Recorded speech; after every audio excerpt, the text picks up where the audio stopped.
Hi, The Cut. As you know, this month is International Women's Month, which we take very seriously here on The Cut, which is why we waited until the very last minute to do so. See, there's no one more qualified to talk about International Women's Month than, that's right, me.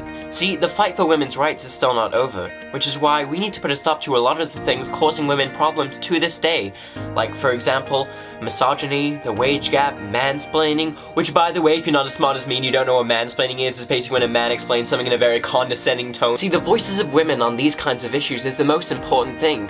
We need to let women go into the limelight and talk about these issues freely, and make men step down and make them stop talking, which is my least favorite thing to do ever. So yeah, women's stories are very, very important, which is why we've compiled many clips of women talking about their experiences. Take a listen. When I was a little girl, Just gonna cut you off right there. That's why I think women's voices are so important. They're very, very important to me, who matters most here. my dream has always been to Just gonna butt in real quick.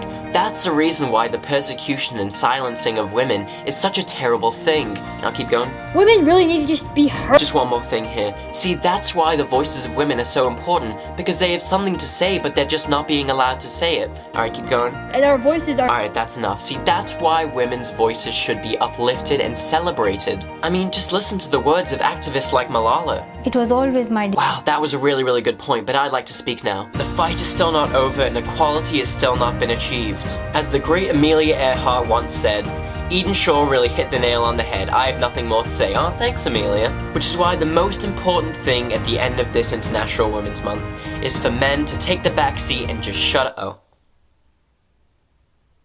Huh. Happy International Women's Month. It's gonna take a little longer, I'm sorry.